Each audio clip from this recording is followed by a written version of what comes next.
اعوذ باللہ من الشیطان الرجیم بسم اللہ الرحمن الرحیم۔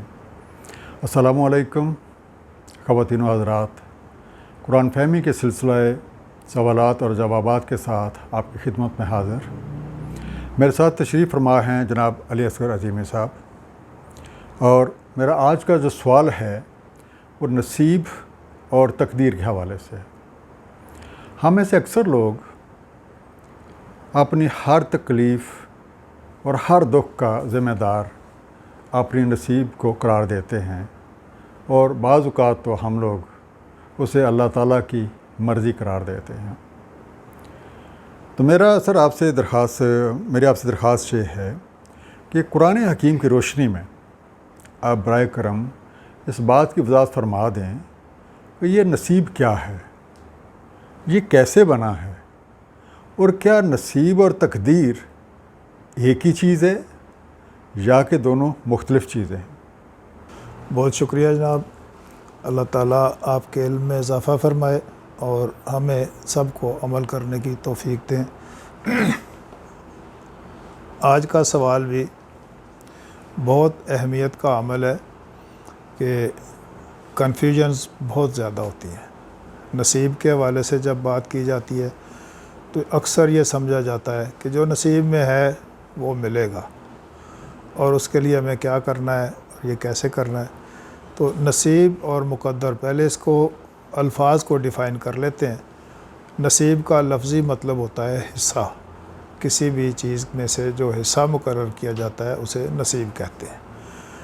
اب اس نصیب میں سے جو مقداروں کے ساتھ ہم اپنے نصیب میں سے استعمال کے لیے چیزیں اٹھاتے ہیں وہ مقداروں میں ہوتی ہیں، اسے تقدیر مقدر کے حوالے سے ہوتا ہے۔ سادہ سی بات سمجھنے کے لیے ہم یہ کہیں گے کہ ہماری زندگی میں جتنا رزق لکھا گیا وہ رزق تو ہمارے نصیب میں موجود ہے، لیکن اسے ہم ٹکڑوں میں مقداروں کے ساتھ اپنے اپنے وقت پہ اٹھاتے ہیں اور استعمال کرتے ہیں۔ جیسے ہمارے گھر میں سال بھر کا راشن پڑا ہوا ہو اور ہم اس کو 3 وقت کی روٹی ایک وقت میں نہیں کھا سکتے۔ تو یہ لفظوں کی جو ترجمہ تھا اس کو سامنے رکھتے ہوئے ہم نے یہ بات کر دی۔ قرآن کے مطابق سورہ البقرہ آیت نمبر 202، اولئک لہم نصیب مما کسبوا واللہ سریع الحساب، یہ لوگ جن کا نصیب ان کے کسب میں سے ہے اور اللہ جلد حساب لینے والا ہے۔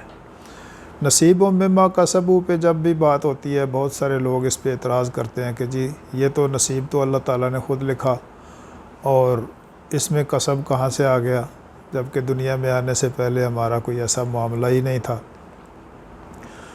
تو میرا جواب اکثر اوقات یہی ہوتا ہے کہ نصیب اللہ نے ہی لکھا، لیکن اس میں اس بات کو شامل کر لیں کہ اللہ کسی کے ساتھ ظلم زیادتی نہیں کرتا۔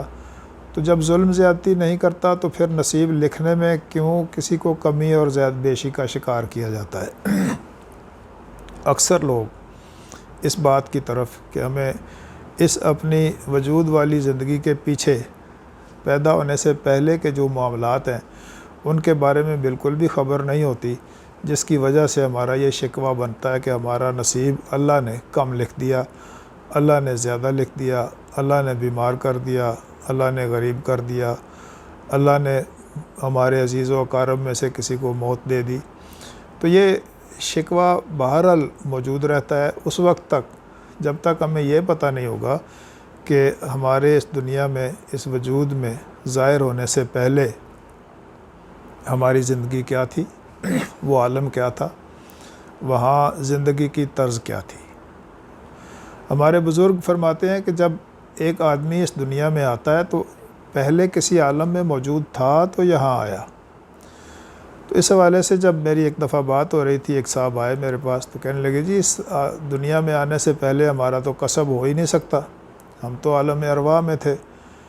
میں نے ان سے عرض کیا کہ عالم ارواح کی ڈیفینیشن آپ نے صحیح نہیں کی ہوئی، تو کیا اس دنیا میں کوئی ایسا بندہ ہے جو روح کے بغیر زندہ ہے؟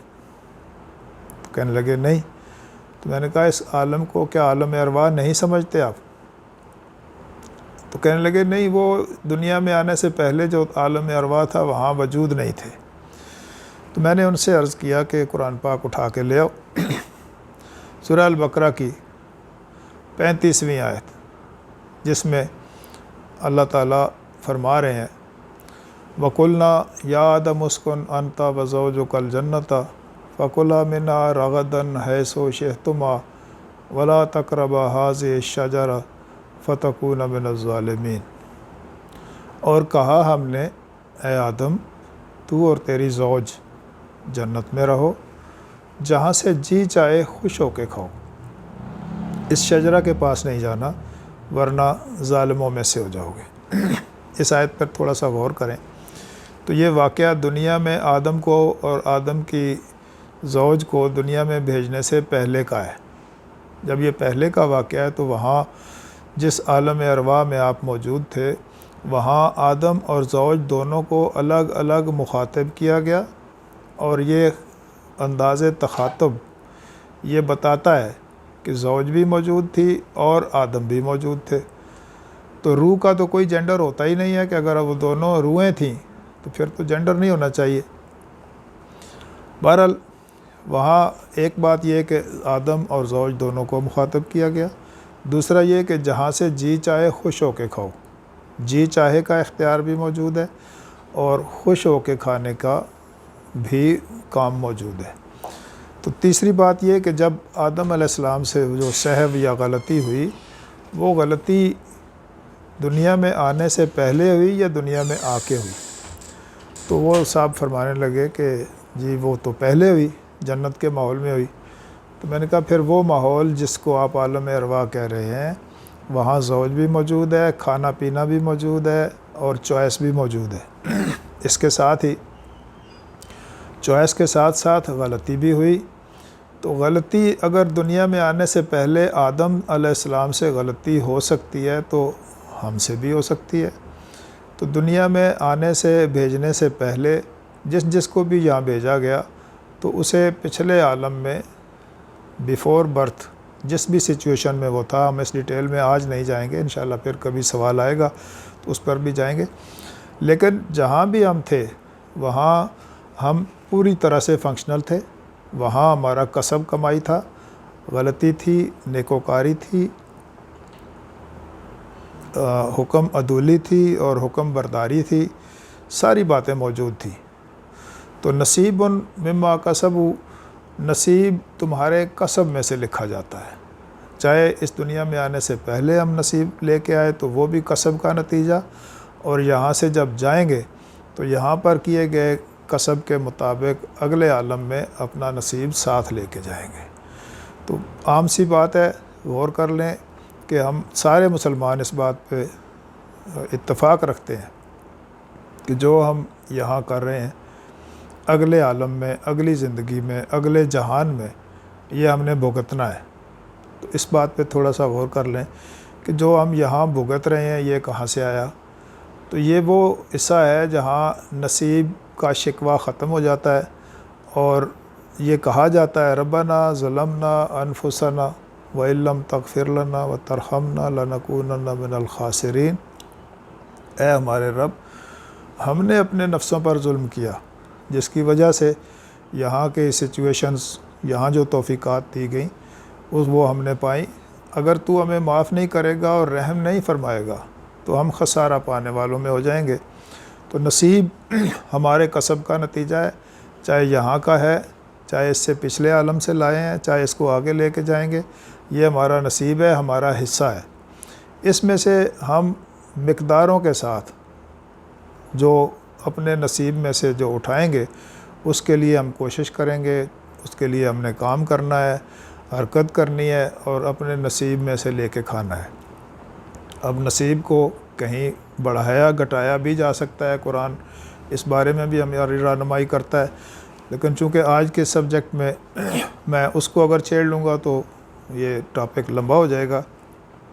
مختصر بات یہ کہ نصیب آپ کا حصہ ہے جو آپ کے کسب سے منتخب کیا گیا، اللہ نے کسی پر کوئی ظلم زیادتی نہیں کی، اور اس میں سے جو مقداریں معین کی گئیں کہ آپ نے کتنا عرصہ رہنا ہے اور کس کس طرح سے کتنی مقداروں میں چیزوں کو استعمال کرنا ہے، وہ مقدر کے حوالے سے ہے۔ مقدر اور نصیب دونوں، نصیب میں سے مقدر اٹھایا جاتا ہے، ان دونوں الفاظ کو اگر واضح کر لیا جائے تو ہمارے لیے بہت آسانی ہو جائے گی۔ مزید کوئی سوال ہوگا تو انشاءاللہ نیکسٹ کسی سیشن میں آپ کو جواب دوں گا۔ آج کے لیے اتنا ہی کافی ہے۔ اللہ تعالیٰ ہمیں سمجھنے کی توفیق عطا فرمائے۔ سر ماشاء اللہ ایک بہت ہی خوبصورت طریقے سے آپ نے یہ نصیب اور تقدیر کا جو معاملہ ہے اس کی وضاحت فرمائی۔ اللہ تعالیٰ آپ کو جزائے خیر دے اور ہمیں آپ سے سیکھنے کا مستقبل میں بھی موقع دے۔ بہت شکریہ ونس اگین، اور خواتین و حضرات آپ کا بھی بہت شکریہ۔ انشاءاللہ فیوچر میں بھی اسی طرح کے سوالات کے ساتھ آپ کی خدمت میں حاضر ہوتے رہیں گے۔ السلام علیکم۔